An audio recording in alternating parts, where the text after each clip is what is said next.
Se os fenômenos com que nós estamos ocupando houvessem ficado restritos ao movimento dos objetos, teriam permanecido, como dissemos, no domínio das ciências físicas. Assim, entretanto, não sucedeu. Estava-lhes reservado colocar-nos na pista de fatos de ordem singular. Acreditaram haver descoberto, não sabemos pela iniciativa de quem, que a impulsão dada aos objetos não era apenas o resultado de uma força mecânica cega, que havia nesse movimento a intervenção de uma causa inteligente. Uma vez aberto, esse caminho conduziu a um campo totalmente novo de observações. De sobre muitos mistérios se erguia o véu. Haverá com efeito no caso uma potência inteligente? Tal a questão. Se essa potência existe, qual é ela? Qual a sua natureza, a sua origem? Encontra-se acima da humanidade? Eis outras questões que decorrem da anterior. As primeiras manifestações inteligentes se produziram por meio de mesas que se levantavam e, com um dos pés, davam certo número de pancadas, respondendo desse modo, sim ou não, conforme fora convencionado a uma pergunta feita. Até aí nada de convincente havia para os cépticos, porquanto bem podiam crer que tudo fosse obra do acaso.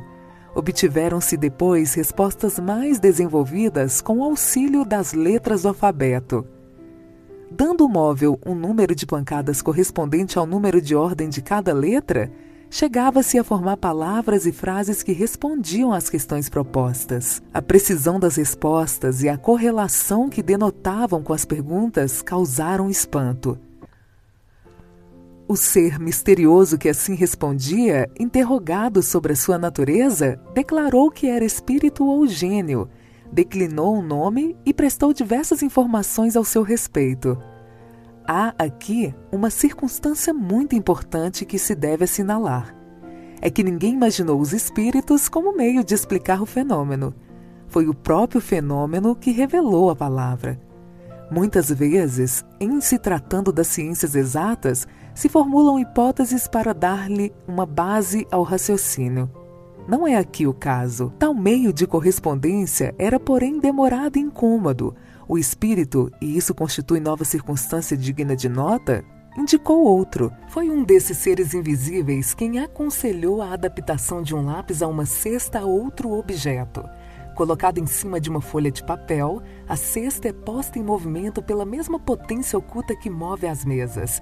Mas, em vez de um simples movimento regular, o lápis traça por si mesmo caracteres formando palavras, frases, dissertações de muitas páginas sobre as mais altas questões de filosofia, de moral, de metafísica, de psicologia e etc. E com tanta rapidez quanto se escrevessem com a mão.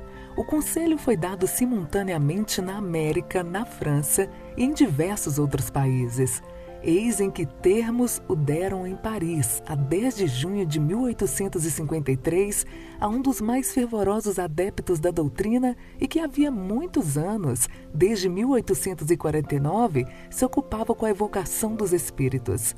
Vai buscar no aposento ao lado a cestinha, amarra-lhe um lápis, coloca-a sobre o papel, põe-lhe os teus dedos sobre a borda. Alguns instantes após, a cesta entrou a mover-se e o lápis escreveu muito legível esta frase: proíbo expressamente que transmitas a quem quer que seja o que acabo de dizer.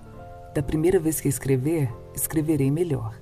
O objeto a que se adapta o lápis, não passando de mero instrumento, completamente indiferentes são a natureza e a forma que tenha. Daí o haver-se procurado dar-lhe a disposição mais cômoda. Assim é que muita gente se serve de uma prancheta pequena.